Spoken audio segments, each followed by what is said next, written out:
من فيض مولانا الغفور قرآن رب العالمين جاء لنا نبراس نور فيه السعادة واليقين أسمى المعاني في السطور نسمو بها دنيا ودين نلقى الشفاعة في النشور بدلائل النور المبين في حفظه تحلو الأمور ما خاب من يرجو المعين نلقى الشفاعة في النشور بدلائل النور المبين بدلائل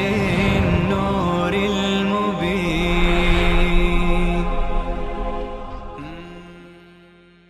أعوذ بالله من الشيطان الرجيم.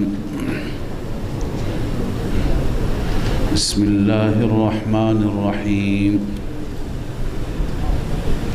وأقيموا الصلاة وآتوا الزكاة وأطيعوا الرسول لعلكم ترحمون.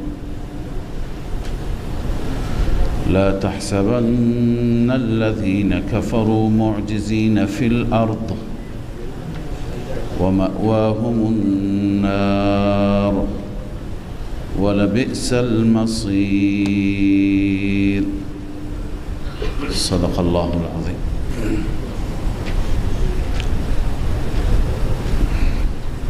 در آیات گذشته در بعضی از دستورات و احکام الهی که ارشاد فرمودند بیان فرمودند این دستور را خواندیم یا قل اطیعوا الله و اطیعوا الرسول، خدا را اطاعت کنید و رسول را اطاعت کنید. اطاعت خدا و اطاعت رسول شامل تمام احکام شریعت میشه، از نماز گرفته تا بقیه احکام. اما در این آیه شریفه‌ای که تلاوت شد میخوانیم و اقیموا الصلاة و آتوا الزکات. علما و مفسرین میفرمایند این عطف بر همون هست. وقتی که عطف بر اون هست در اطاعت خدا نماز، بحث نماز هم می آید، اما نظر به اهمیت نماز، با توجه به اهمیت نماز و زکات بعد از احکام عمومی به صورت خاص نماز را یاد فرمودند و اقیموا الصلاة، به ویژه نماز را به جا بیاورید. اینها اصول فوز هستند، اصول رستگاری، اصول موفقیت. اقیموا الصلاة، نماز را به جا بیاورید، اقامه کنید. قبلا خدمت شما گفتیم که یکی هست خواندن نماز و یکی هست اقامه نماز. خدای عزوجل در هیچ جای قرآن نفرموده که نماز بخوانید صلو، بلکه همه جا گفته اقیموا الصلاة. یعنی تنها خواندن کفایت نمی کند، نماز را با جمیع حقوقش، با جمیع شرایطش، هم شرایط ظاهری هم باطنی. ظاهری از طهارت گرفته طهارت بدن و طهارت لباس و طهارت مکان، و باطنی خشوع خضوع توجه الی الله توجه قلب، همه اینها را رعایت کردن، وقت را رعایت کردن، مستحبات را رعایت کردن، آداب را رعایت کردن، این میشه اقامه نماز. پس اقامه نماز فرق میکنه تا خوندن نماز. الله میفرماید اقیموا الصلاة، نماز را اقامه کنید، و آتوا الزکات، و زکات بدهید.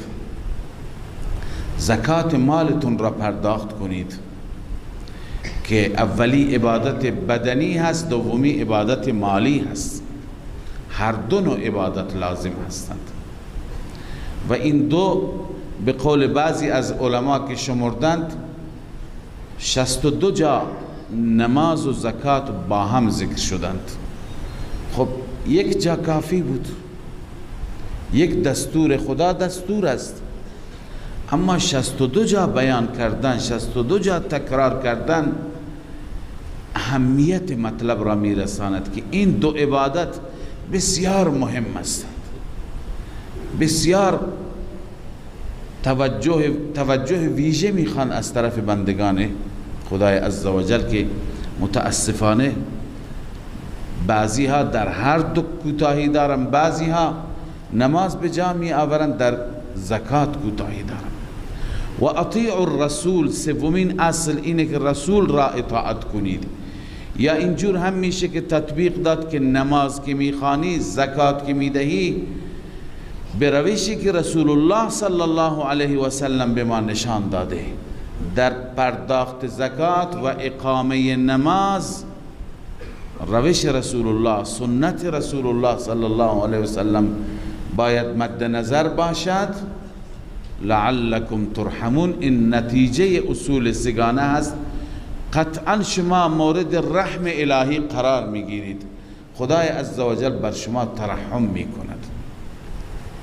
لا تحسبن الذين كفروا معجزين في الارض، اونهایی که انکار میکنند، اونهایی که کفر میکنند، ابا میکنند، قبول ندارند نه نماز را، نه روزه را، نه زکات را، الله میفرماید اینها فکر نکنند که خدا را میتونند عاجز بکنه، العیاذ بالله.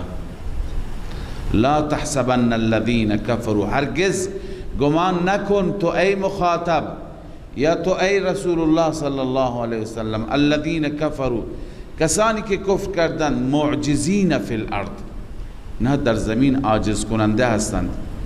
ببینید گاهی اگر از ماها کسی تخلفی بکنیم میتوانیم که پادشاهان دنیا را، حکومتدارها را عاجز بکنیم.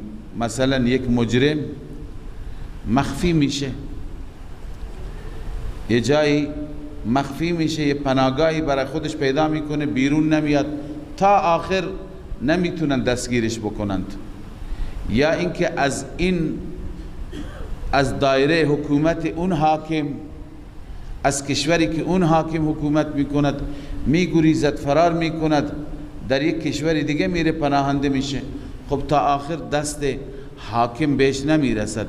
پس این مجرم عاجز کرد حاکم را، با گریختن، با پنهان شدن، با مخفی شدن عاجز کرد، دست حاکم بهش نرسید.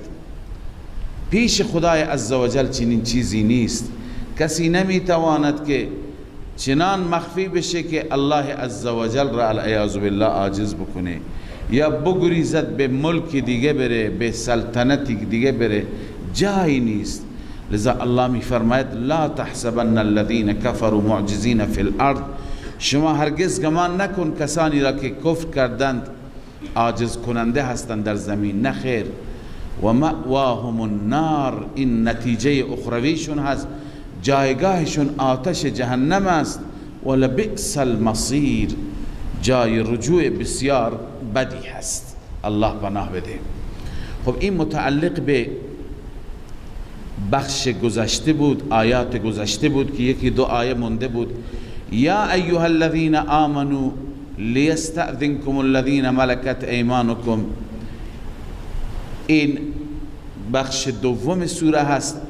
احکامی از قبیل احکامی که دیروز خواندیم، احکام دیگر در این بخش بیان میشه که در واقع تتمه هستند و متمم هستند برای احکام گذشته. ما اولین حکم را که اینجا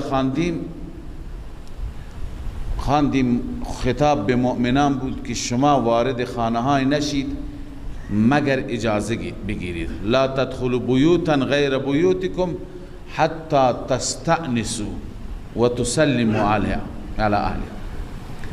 شما اجازه بگیرید و بعدا وارد خانه بشید. خب اون اجازه گرفتن برای یک اجنبی هست، برای یک بیگانه هست. اما کسی که مال این خانه هست، خادم این خانه هست، یا اینکه کسی هست که اجازه دارد، مثلا بعضی خادمه ها هستن کنیز، بعضی کنیز ها هستن که خدمت میکنند، اینها میرن داخل خانه، ظرفی میشویند، لباسی جمع میکنند، خانه را جمع و جارو میکنند. اینها هر بار بیاد در بزنه اجازه هست بیان جارو کنم که نمیشه. برای اینها اون حکم نیست. بچه کوچکی که تردد میکنه هنوز به بلوغ نرسیده، برای اون بار بار اجازه گرفتن نیست. اما در این آیه میفرماید که برای همین افراد که اجازه دارند در سه وقت خاص باید اجازه بگیرند. باید مسلمان وقت شناس باشد. خدای عزوجل قوانین را طوری ترتیب داده که اگر ما به اینها عمل کنیم در همین دنیا زندگی راحتی خواهیم داشت، ولی متاسفانه کمتر رعایت میشه، کمتر مردم توجه میکنند. لذا فرمود که در سه وقت همینها هم باید اجازه بگیرند. این سه وقت چی هستند؟ اول آیه الله می فرماید یا ایها الذین آمنوا ای مؤمنان لیستأذنکم الذین ملکت ایمانکم، باید اجازه بگیرن از شما اون کنیزک هایی که کنیز شما هستند، شما مالک اونها هستید. والذین لم یبلغوا الحلم، و آن بچه هایی که هنوز به بلوغ نرسیدند، بچه های کوچک که وارد خانه می شوند باید اجازه بگیرند از شما. منکم 3 مرات، 3 بار. این 3 بار معمولا ساعتی هست، لحظاتی هست که شما در خانه لباس های اضافی را بیرون می کنید، لباس راحتی می پوشید، لباس خواب می پوشید، در شرایطی هستید که دوست نداری کسی دیگه شما را ببیند. لذا در این وقت که وقت استراحت خاص هست،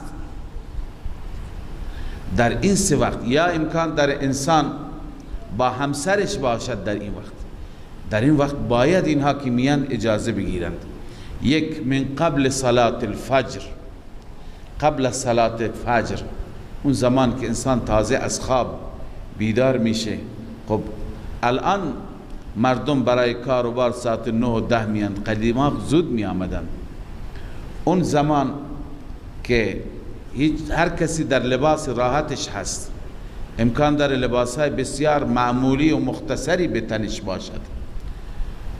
2، وحین تضعون ثیابکم من الظهیره، لحظه ای که شما لباس هایتون را میگذارید به وقت ظهر، وقت قیلوله. معمولا وقت ظهر هم وقت استراحت است برای کسانی که صبح تا دیر وقت نخوابند. البته کسانی که صبح زود سحر بیدار می شوند، بر حسب سنت بعد از اون نیاز میشه که ظهر ساعتی استراحت بکنند، قیلوله بکنند. این ساعت آن حضرت صلی الله علیه وسلم استراحت میکردن، سنت هم هست. لذا این وقت هم انسان لباسش را در میاره، دیگه کسی حتی همون افراد خاص نیان داخل خانه بدون اجازه. و من بعد صلاة العشاء، بعد از نماز عشاء که معمولا تازه انسان شروع به استراحت میکند، لباس را از تن در میاره. 3 عورات لکم، این 3 وقت هایی هستن که انسان ظاهر میشه و لباسش را به تن از تن در میاره. در این اوقات باید حتی افراد خاصی که اجازه تردد دارند هم اجازه بگیرند. لیس علیکم ولا علیهم جناح بعدهن، بر شما و بر آنان نیست گناهی بعد از این. یعنی غیر از این اوقات در دیگه اوقات بدون اجازه بیاند اشکال نداره. این افراد خاص. چرا طوافون علیکم بعضکم علی بعض، اونا به کثرت گشت میزنن، میرن میان، طواف میگویند رفت و آمد را، تردد را، به کثرت اینها تردد دارن، رفت و آمد دارن، لذا هر بار که اجازه گرفته بشه حرج میشه، هم برای شما مشکل است هم برای اونها. پس در اوقات دیگه نیازی به اجازه نیست، اما در این اوقات بله. کذالک یبین الله لکم الآیات، این گونه الله تعالی برای شما آیات را بیان میکند. والله علیم حکیم، خداوند علیم هست، یعنی حکمت ها را میداند.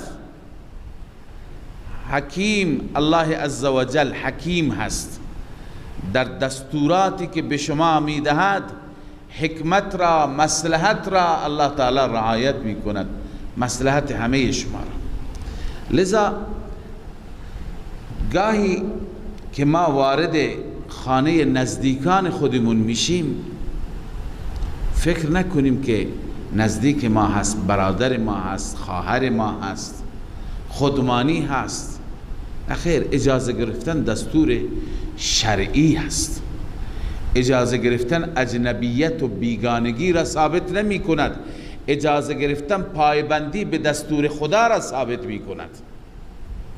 بعضی میگن مگه ما بیگانه ایم؟ بیگانه که نباشید. اون عروس شما، اون زن برادر شما شاید در حالت بیپردگی بود.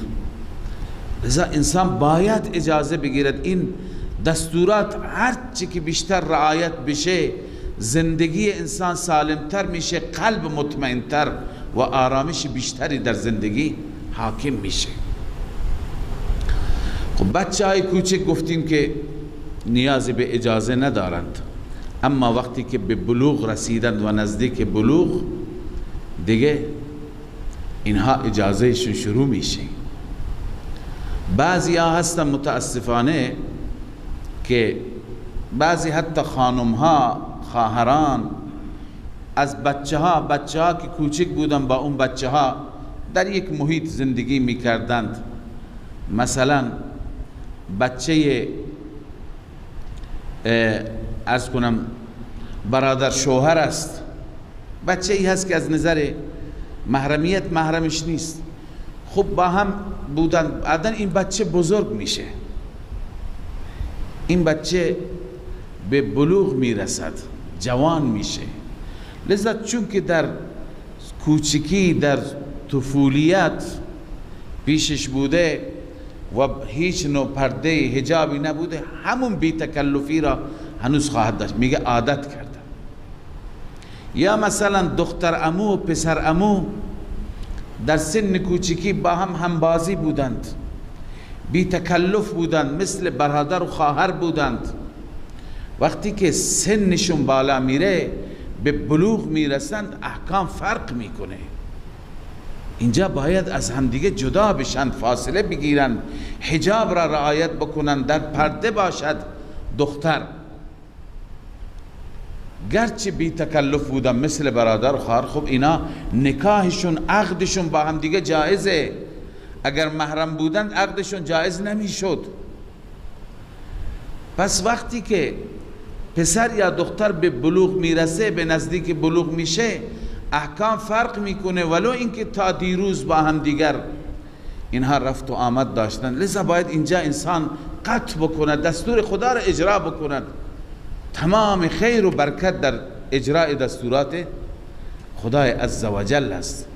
ما کمتر به این احکام توجه میکنیم، اینها را رعایت میکنیم، خیلی ضروری هست.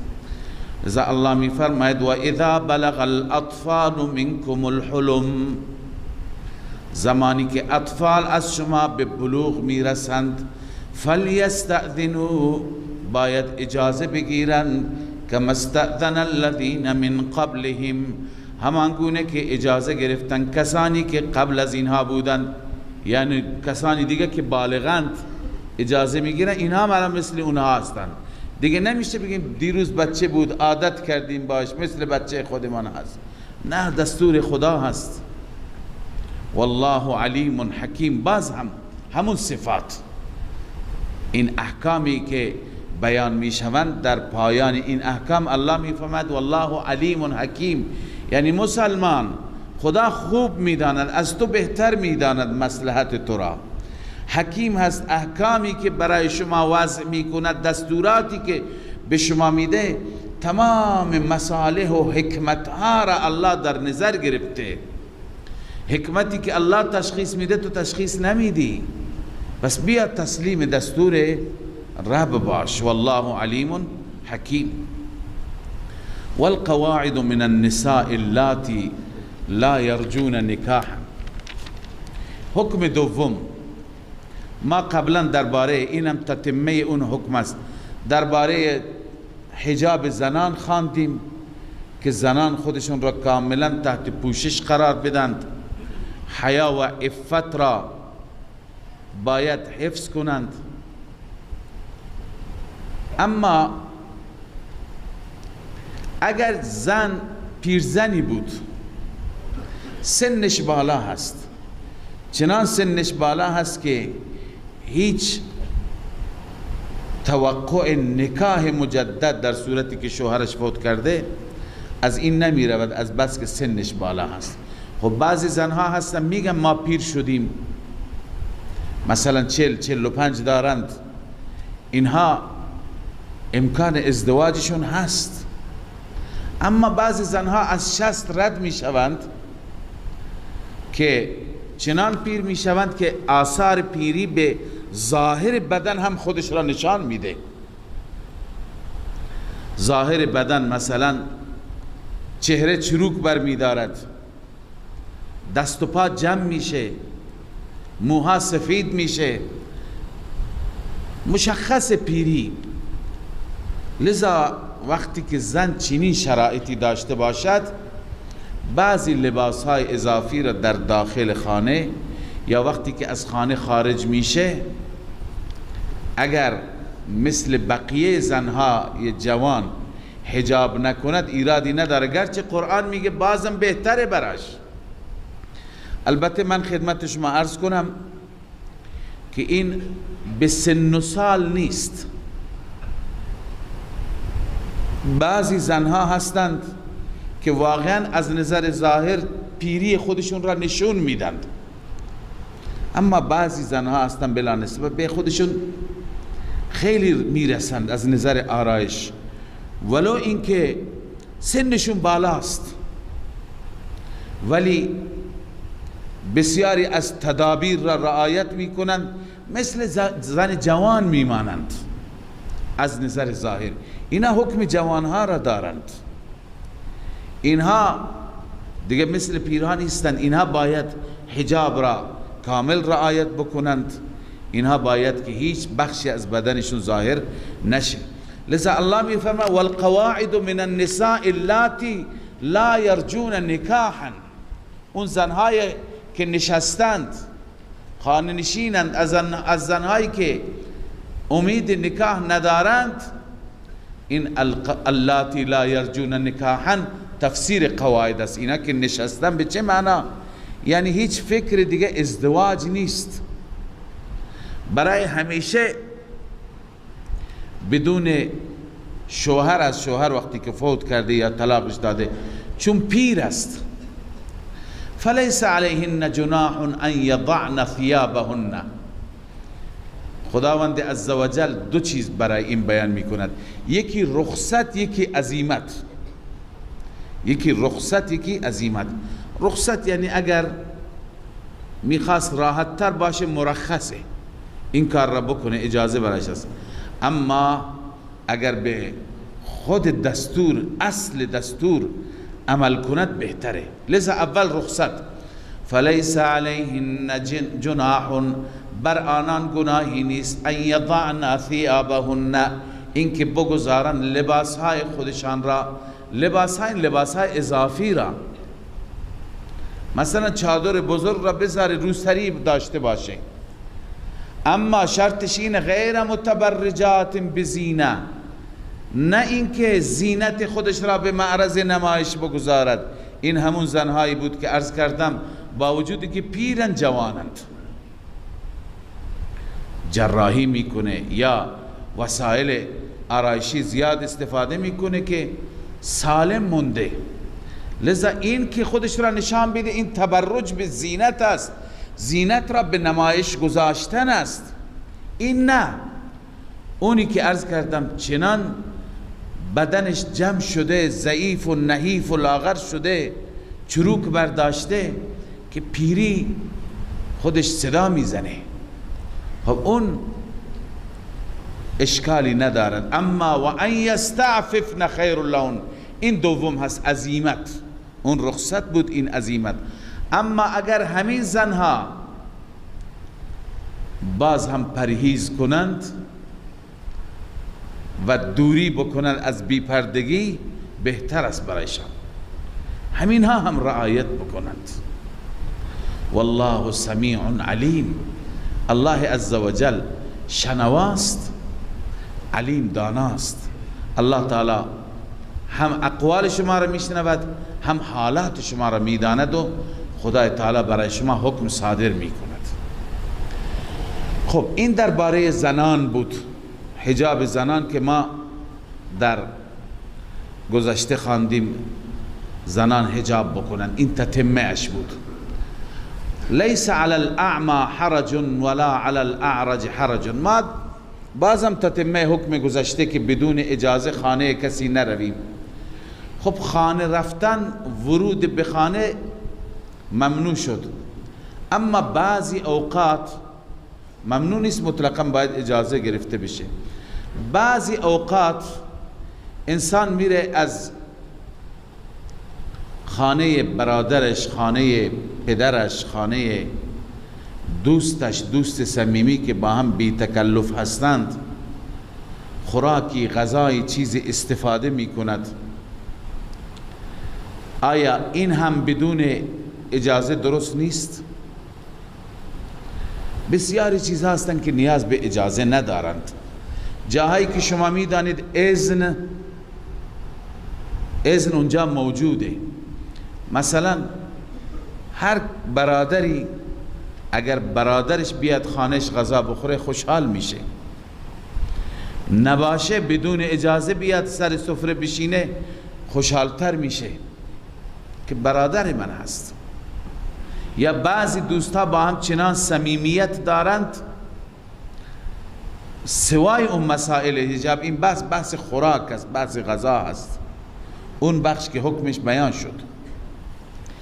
یا بعضی اینو نوشتن که بعضی افراد دوستهایی داشتند، دوستهایشون معذور بودند، مثلا نابیناست یا لنگه، میلنگه. خب این دوستش را میبره بدون اجازه پدر خونه پدر، در صورتی که خودش با پدر زندگی نمیکنه، بدون اجازه مادر خونه مادر، در صورتی که مادر خونه جداگانه ای داره، بدون اجازه برادر خونه برادر. این اشکالی ندارد. در شأن نزول این در بعضی روایت ها نوشتن بعضی افرادی که معذور بودند، مثلا نابینا بودند یا مریض بودند، با دوستان خودشون میرفتن، اون دوستان خونه بقیه اقارب و خویشاوندان، مثلا خونه برادرشون میبردن، به اینا غذا میدادن. اینا یک مقدار در فکرشون این غذا دادن خوب نبود. میگفت این از خودش به ما نداد، از خونه برادرش داد، معلوم نیست که برادرش راضی هست یا نیست، برای من این نان حلاله یا نیست. میگه اون وقت این آیه نازل شد. بعضی دیگه شأن نزول های متعددی بیان کردن. بعضی افراد میگویند که مثلا دو تا دوست بودند، یک دوستی میرفت جایی، کلید خانه را به دوست دیگه داد که تو خونه باشد، از خانه نگهبانی بده. خب این دوست فقیر بود، بی بضاعت بود، چیزی نداشت. در خانه همه چیز موجود بود، آرد بود، غذا بود، خرما بود، ولی این میگفت چون مال دوستم هست من اجازه نگرفتم. با هم بی تکلف بودن، لب به غذا نزد. از اون طرف که دوستش آمد خیلی ضعیف شده بود، گفت چرا از این همه وسایل که جا بوده استفاده نکردی؟ گفت که من اجازه نداشتم. اینجا این که اجازه نمیخواد. یا مثلا الان در شرایط ما دوست خانهش را در اختیار ما میگذارد که ما اونجا چند روز بمانیم، یا اینکه خودش مسافرت میره کلید را به ما میده، ما جای دیگه نداریم، همون جا هستیم. خب یخچالش پر از وسایل هست، غذا هست، نان هست، پنیر هست، فلان هست، این دیگه نیازی به اجازه ندارد وقتی که چنان صمیمیتی است که با هم بی تکلف هستیم. در چنین مواردی این آیه میگوین نازل شد. خب از این موارد زیاد هستند، شما خودتون در ذهنتون بسیاری صورتها را دارید. لذا الله می فرماید لیس علی الاعمى حرج، بر اون انسانی که نابینا هست بر او حرجی نیست، یعنی اشکالی ندارد. ولا علی الاعرج حرج، و اون کسی که لنگ هست بر او حرجی نیست.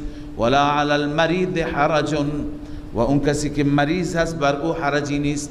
ولا علی انفسکم، و نه بر خود شما، ان تأکلوا من بیوتکم، اینکه بخورید شما از خانه هایتون و به اونها بدید. او بیوت آبائکم، یا خانه های پدرانتان. او بیوت امهاتکم، یا خانه های مادرانتان. او بیوت اخوانکم، یا خانه برادرانتان. او بیوت اخواتکم، خانه های خواهرانتان. او بیوت اعمامکم، یا خانه عموهایتان، عمویتان. او بیوت عماتکم، یا خانه های عمهای شما. او بیوت اخوالکم، یا خانه های دایی شما. او بیوت خالاتکم، یا خانه خاله های شما، دایی ها و خاله ها. او ما ملکتم مفاتحه، یا اون خانه که کلیدش را شما مالک هستید. فعلا کلیددار شما هستید، امین شما هستید، امانتدار شما هستید، خانه با تمام وسایل در اختیار شماست. او صدیقکم، یا دوست شما، دوست صمیمی شما، از خانه او شما اگر چیزی مصرف بکنید بخورید، این اشکالی ندارد که کسی در دلش بگه برای من حرام شد، اجازه نگرفتم. بعضی مردها تکلف دارند، خشکی هم دارند، در خانه میان یه چیزی میبینم میگه من بدون اجازه این چیز را خوردم. گاهی آدم ناراحت میشه، چقدر تکلف. یه خرمایی مثلا خورده، آمده مثلا کسی تو خونه شما درخت توتی هست، یک توتی برداشته، بعد میگه من یک توت خوردم، اجازه نگرفتم از شما. اینقدر اسلام سخت نگرفته که ما بعضی وقتا خشکی میکنیم. لذا انسان میدوند این آقا طبیعتش چیه. من چیزی تو خونهش خوردم خوشحال میشه، راضی میشه. خب این نیاز به اجازه نداره. ها جایی که انسان احساس میکنه طرف بر طرف سخته دیگه، اونجا بالخصوص مثلا طلاب تو اتاقش امکان داره غذایی بیارم به اندازه یک نفر، دیگه طرف دوم، نفر دوم نگین دوست من از فرقی نمیکنه بیاد غذای اون بخوره، اونجا اجازه لازم است. ولی نه تو خونه ها که همه چیز فراوان است این چیزا لازم نیست. لیس علیکم جناح ان تأکلوا. خب اینجا بحث نابینا آمد، بحث اعرج آمد. امکان در شما با اینها در یک ظرف، بعضی میگن سنت با هم بخوریم. خب بعضی طبیعت ها فرق میکنه. شما در یک ظرف غذا بخوری 3-4 نفر، اون کسی که نمیبیند اون خوردنش فرق داره، شاید بر شما سخت بشه. اون از کجا میخوره؟ جلوی خودش را میبینه، از جلوی کسی دیگه میخوره، به چه شکل غذا را آلوده میکنه.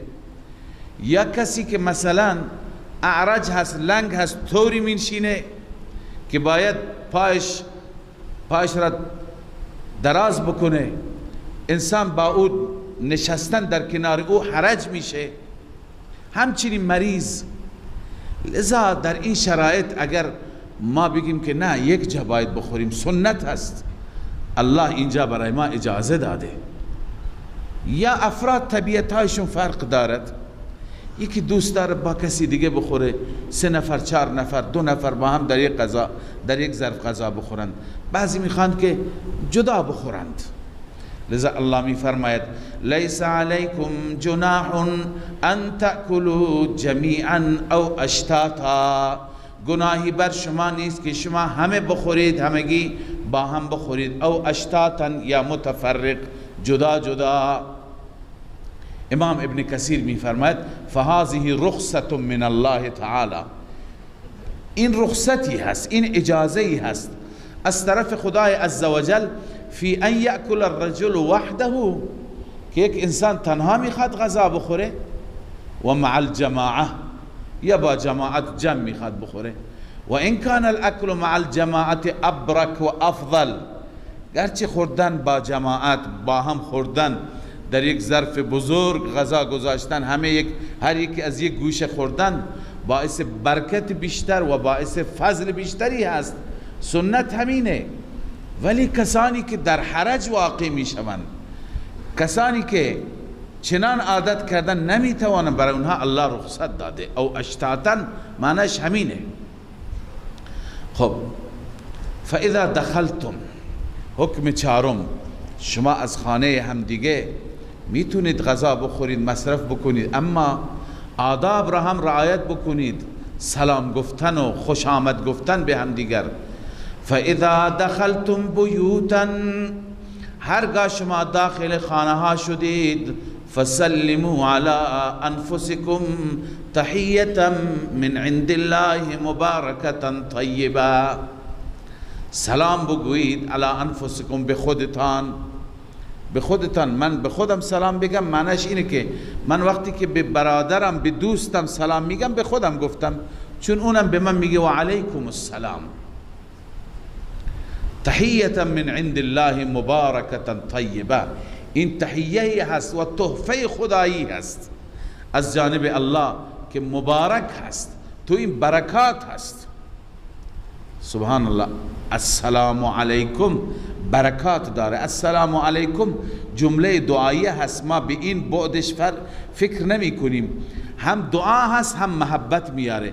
وقتی که من به برادرم میگم السلام علیکم، یعنی سلام خدا بر تو باد، یعنی از طرف خدای عزوجل چنان سلامتی که از هر آفت، از هر مصیبت، از هر مریضی، از هر خوف خطر در امان باشی، سالم باشی برادر. هوی محبت میاره. السلام علیکم. پس الله میفرمه این مبارک هم هست، طیبه هم هست. طیبه زیبا هست، زندگی انسان را طیب میکند، زندگی را شیرین میکند. اما متاسفانه کمتر در عرف خود ما سلام گفته میشه و سلام کم کم جمع میشه. بعضی ها جایگزین هایی برای سلام آوردند. همین که دیروز عرض کردم، یکی میگه یا الله، میگه بفرما، دیگه تمام شد، سلام نگفتند. الان یا الله هم خوب، نام خداست، اما السلام علیکم سنت است، سنت رسول الله صلی الله علیه وسلم است.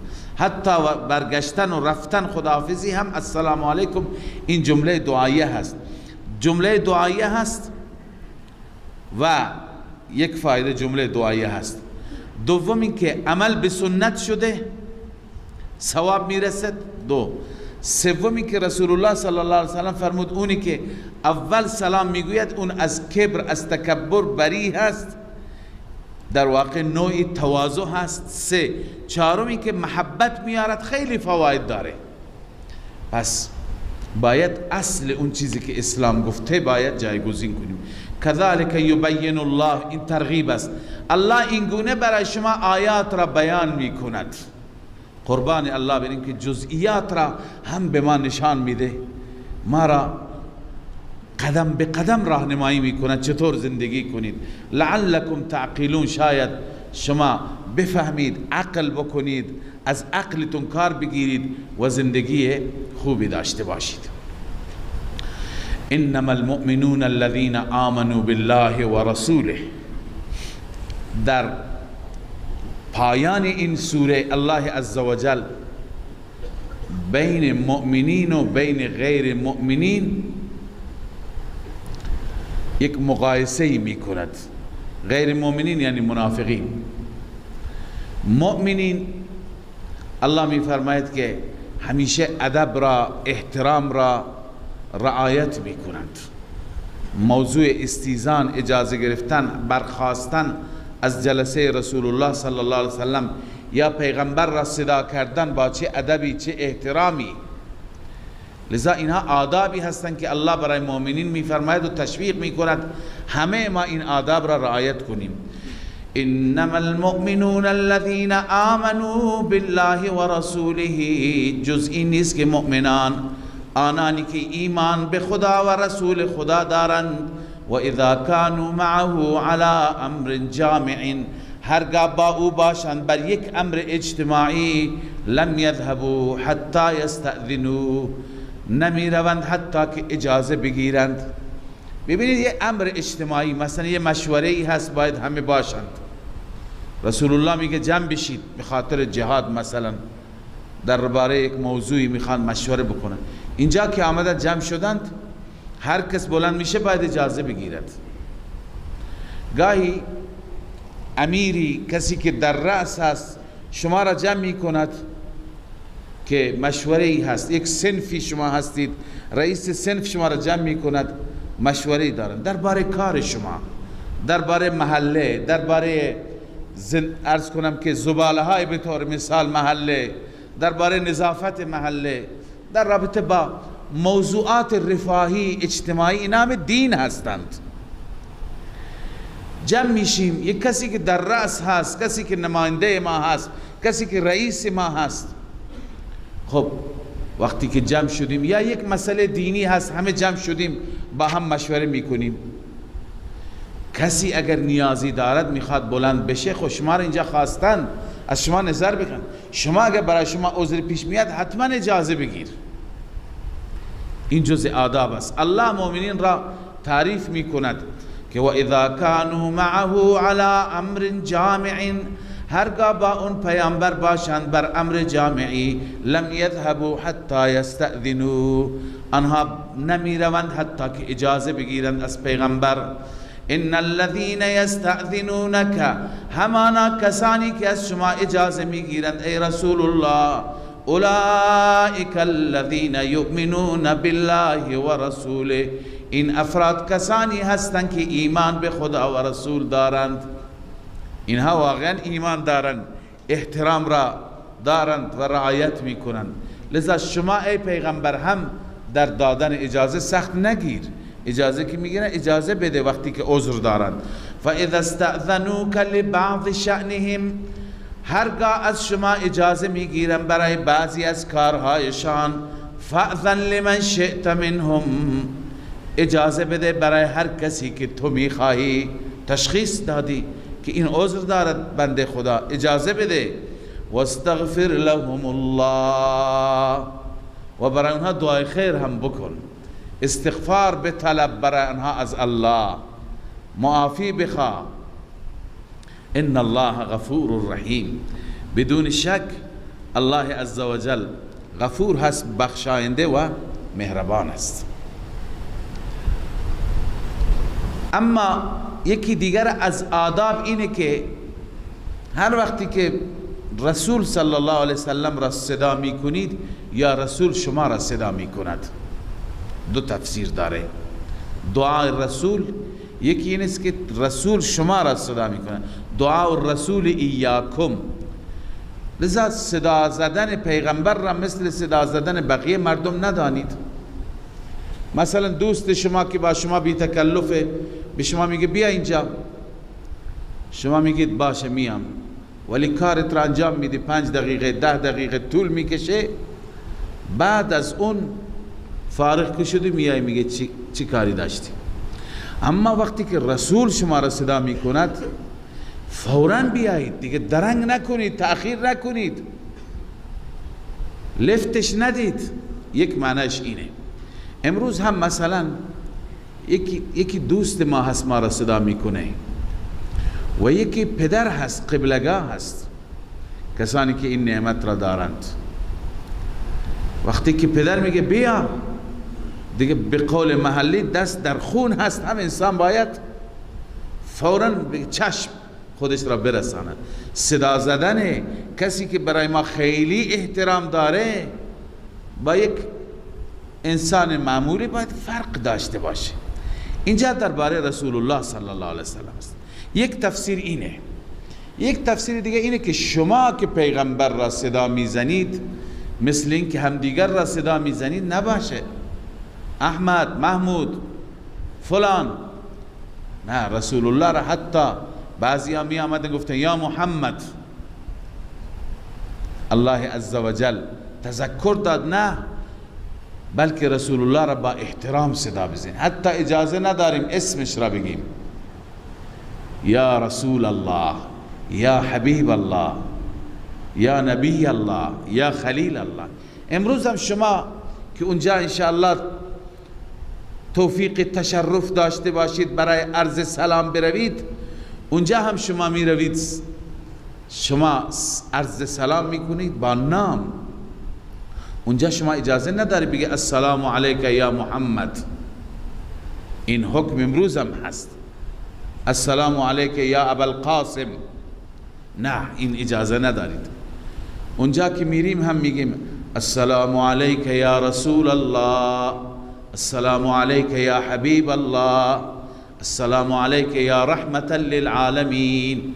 اون صفاتی که الله گفته در قرآن بهش باید با اون صفات صدا بزنیم.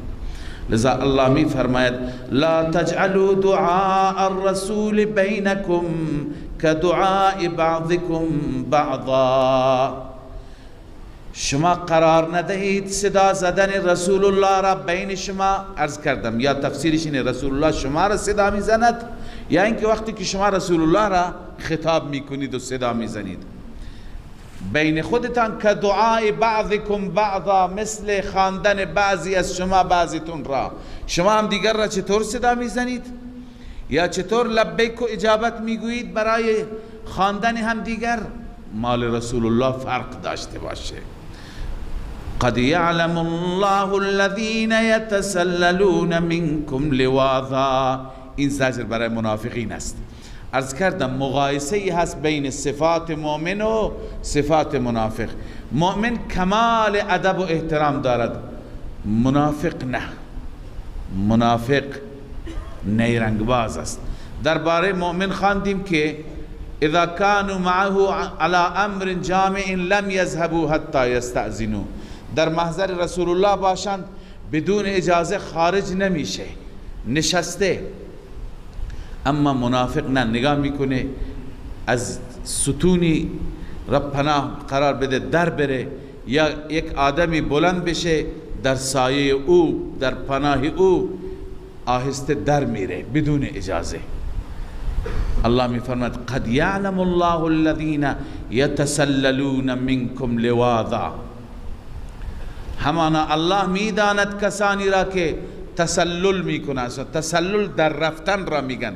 لوازن یعنی پناه گیرنده حال است، در حالی که پناه گرفته، یعنی در پناه شخصی، در پناه ستونی یا در پناه دیوار خودش را پایین میکند، در میره که پیغمبر او را نبیند. الله میفرماید فلیحذر الذین یخالفون عن امره.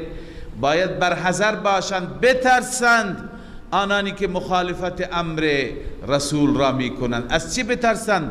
ان تصیبهم فتنه، از اینکه فتنه یعنی عذابی در همین دنیا اونها را بگیره، او یصیبهم عذاب علیم، یا اینکه به اونها عذاب علیم در آخرت به سراغشون بیاید. لذا باید بترسند.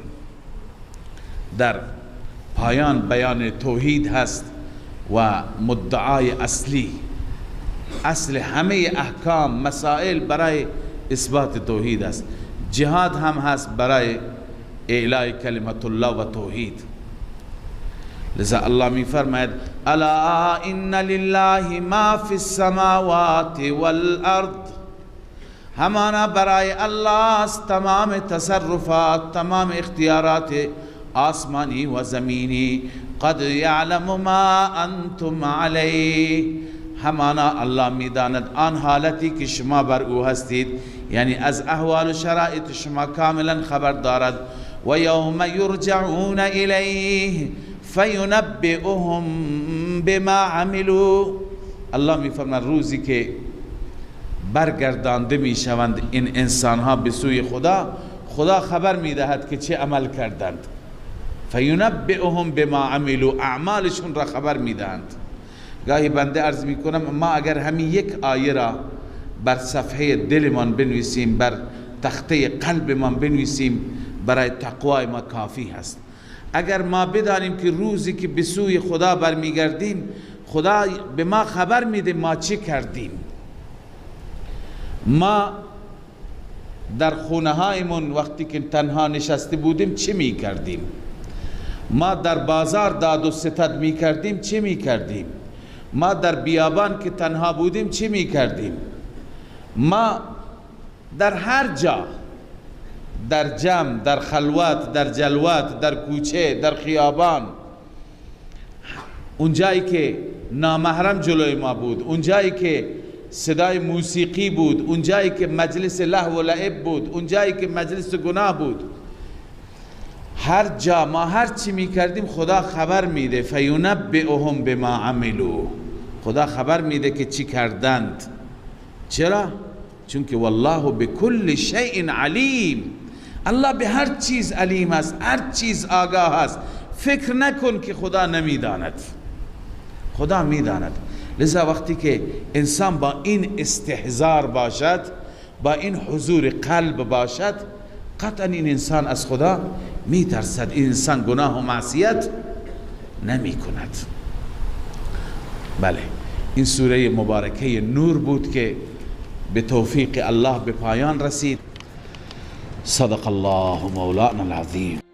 من فيض مولانا الغفور قرآن رب العالمين جاء لنا نبراس نور فيه السعادة واليقين أسمى المعاني في السطور نسمو بها دنيا ودين نلقى الشفاعة في النشور بدلائل النور المبين في حفظه تحلو الأمور ما خاب من يرجو المعين نلقى الشفاعة في النشور بدلائل النور المبين بدلائل النور